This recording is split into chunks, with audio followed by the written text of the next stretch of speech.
कि मुआवजा बढ़ाओ, मांग मंजूर करो तो आंदोलन खत्म होगा। यदि उससे पहले मैं आंदोलन खत्म करता हूं तो रमेश दलाल की कमजोरी है कि नहीं है जी। तो वहां उन्होंने नारा दिया है कि बिल वापसी नहीं तो घर वापसी नहीं, और उसको निभा पा रहे तो ठीक है, नहीं निभा पा रहे तो रमेश दलाल के पास आ जाना, बिल वापसी होगी तभी रमेश दलाल के घर वापसी होगी।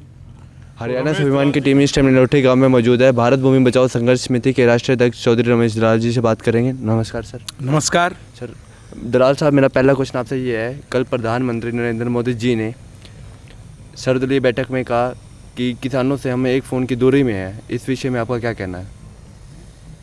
नोटंकी है। नोटंकी कैसे है? या तो मैच फिक्स है और ड्रामा करवाया जा रहा है, हो रहा है, और मैच फिक्स है तो अगले दिन जब विकेटें गिरेंगी 2-4 दिन में तो पता लग जाएगा।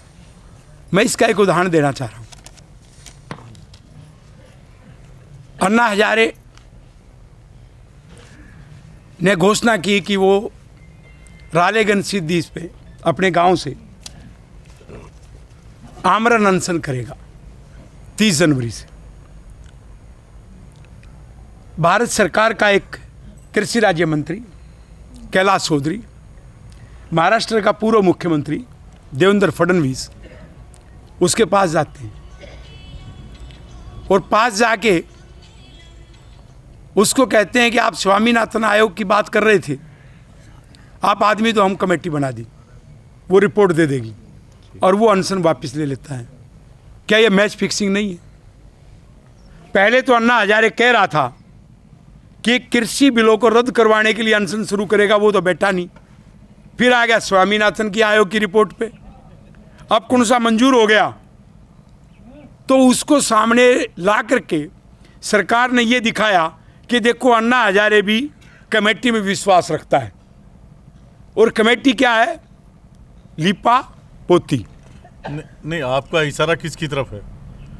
मेरे संपूर्ण भारत सरकार की तरफ है। नहीं, मैं इशारा किसान, क्योंकि किसान भी तो फिक्सिंग में शामिल हो सकते हैं ना। नहीं, फिक्सिंग में किसान शामिल नहीं है। जो लीडरशिप है इस पृथ्वी पे भारत में बार बार पैदा, और पृथ्वीराज चौहान भी, और रावण भी यही हुआ, और विभीषण भी।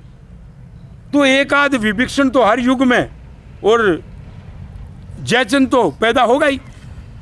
तो आप इस आंदोलन को, जो किसानों का आंदोलन चल रहा है, टिकट के राकेश टिकट के आंसू आने के बाद वहाँ भीड़ ज़्यादा बढ़ी है, उस संदर्भ में क्या कहना है दलाल साहब? देखिए, राकेश टिकैत हमारा भाई है, जब तक अच्छा करेगा हमारा समर्थन और आशीर्वाद है, और मैं आशा करता हूँ अच्छा करेगा। तो उम्मीद है आपने? भाई वो किसानों के नेता टिकैत का खून है, तो मेरा भरोसा है कि वो अच्छा करेगा। अच्छा करेगा। कुछ जैसे आपने इशारा किया कि 1-2 जयचंद हो सकते हैं, तो आपका? तो मैंने किसी का नाम तो नहीं लिया, नाम नहीं और लिया। वो तो हमारा भाई है। नहीं, मैं भाई पे शक क्यों करूं? मैं राकेश टिकट और नरेश टिकट पे बात नहीं कर रहा। हाँ। मैं और भी तो किसान नेताओं में वो तो मैं इस बात पे कह रहा हूँ ना कि प्रधानमंत्री ये कह रहा है कि मैं एक फोन कॉल के दूरी पे हूँ, इसका मतलब कहीं ना कहीं उन्होंने घुसपैठिया छोड़ रखे। मैं तो प्रधानमंत्री के बयान के आधार पे कह रहा हूँ ना। अब वो घुसपैठिया कौन है? नरेंद्र मोदी जी का आदमी इस आंदोलन में नेतृत्व में कौन घुसा हुआ है, वो तो आने वाले भविष्य में पता लगेगा। जैसे अभी मैंने बताया कि अन्ना हजारे का मैच किस प्रकार से फिक्स हुआ। अन्ना हजारे यदि किसानों का हितैषी था तो ये सही समय था। क्या रमेश दलाल जी, आपसे सवाल ये है कि उनको तो उसने टेलीफोन की कह रहा है कि हम एक फ़ोन की दूरी पे हैं। आप पिछले 15 इसी महीने की 15 जनवरी से बैठे हैं। क्या आप लोगों की तरफ प्रधानमंत्री या हरियाणा के, हम लगातार पूछ रहे हैं, किसी भी नेता या सरकारी अधिकारी का फ़ोन या मैसेज नहीं आ रहा है कि हम आपसे बातचीत करेंगे? देखिए, अभी तक जब तक बात नहीं हो जाती जी तो मैसेज का तो कोई अर्थ नहीं होता। हमारे से अभी कोई बातचीत नहीं हुई है। हाँ, इतना हुआ जी कि हमारा जो आंदोलन है, जी पहली बार 4 दिन पहले प्रधानमंत्री को जी राजस्थान के मुख्यमंत्री से बात करनी पड़ी कि इस रोड के मामले में इसका समाधान जल्दी पूरा करो। ये पहली बार हुआ है, नहीं तो प्रधानमंत्री ने कभी रोड के मामले में किसी मुख्यमंत्री से बात नहीं की। तो इसलिए वहाँ का तो रिकॉर्ड में लीक हो गया। हो सकता है उसकी हरियाणा के मुख्यमंत्री से बात हुई हो, लेकिन जब तक विधिवत हमारी बात हो करके कोई समाधान नहीं निकलता, और वो बात नहीं की, यही तो हम लड़ रहे हैं। राजस्थान में सुनने में आया है कुछ किसानों की जमीन पर माटी डालनी शुरू कर दी है सरकार की तरफ से, उसमें आप लोगों का विरोध जारी है, ऐसा भी कुछ है क्या?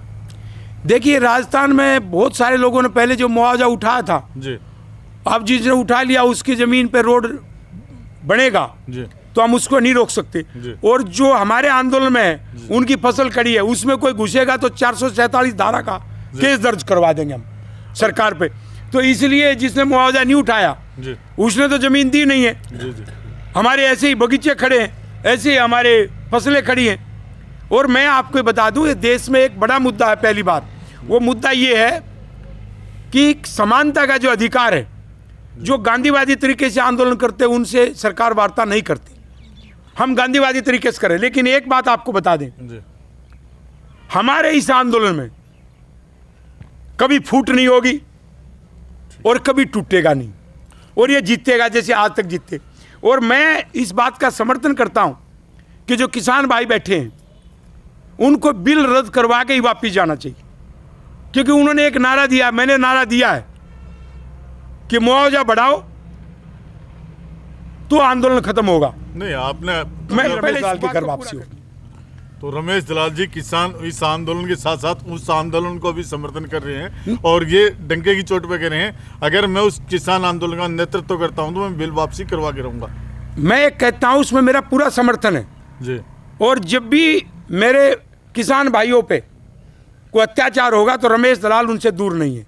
और दूसरा, यदि कुछ लोग उस आंदोलन से इधर उधर जाने की कोशिश करेंगे, जी और मैं खापों के समर्थन से चल रहा हूं जी और खापों ने ये मुझे पुकारा, उनका बेटा हूं, तो रमेश दलाल तब तक वहां लड़ेगा जब तक ये कानून वापसी नहीं हो जाते।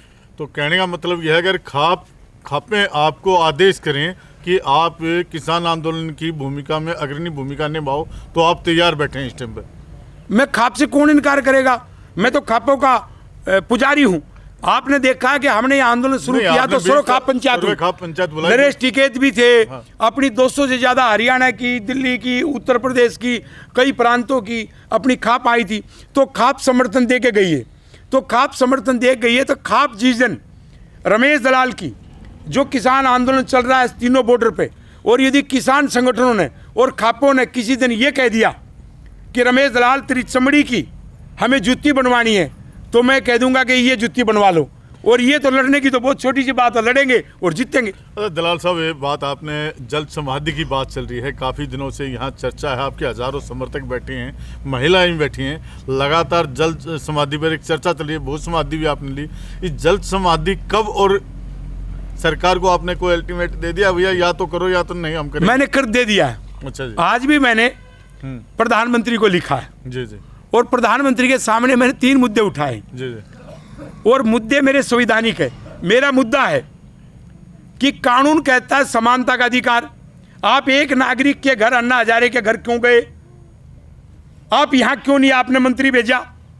जो बॉर्डर पे मेरे किसान भाई बैठे हैं, आपने वहाँ मंत्री क्यों नहीं भेजा वार्ता के लिए? रमेश दलाल के पास नीलोठी में क्यों नहीं भेजा? आपने रालेगंज सिद्धि में क्यों मंत्री और पूर्व मुख्यमंत्री भेजा? तो इसका मतलब मैच फिक्सिंग है। तो मैं एक प्रधानमंत्री से मांग की है कि जिस प्रकार का ट्रीटमेंट उनके साथ कर रहे हो जी जी वही ट्रीटमेंट हमें चाहिए। यहाँ पर आना पड़ेगा, नीलोठी के अंदर नीलोठी के अंदर आना पड़ेगा। ये जल समाधि अभी इस बात की ली जाएगी। और यदि खापे हमें कहेंगी तो उसी का उदाहरण देकर हम ये भी कहेंगे टिकरी बॉर्डर पे कृषि मंत्री को बात करने के लिए आना पड़ेगा। तो ये हैं रमेश दलाल जी। रमेश दलाल जी ने दावा किया है कि मंत्री, सेंटर के मंत्रियों को नीलोठी गांव में आना पड़ेगा, नहीं तो वो जल समाधि लेंगे। और ये देखते हैं सरकार के बीचों, रमेश दलाल जी के बीचों और इनके हज़ारों समर्थकों के बीचों ये रस्साकसी का कब तक चलती है। फिलहाल रमेश दलाल अपने हज़ारों समर्थकों के साथ यहाँ बैठे हुए हैं। धन्यवाद।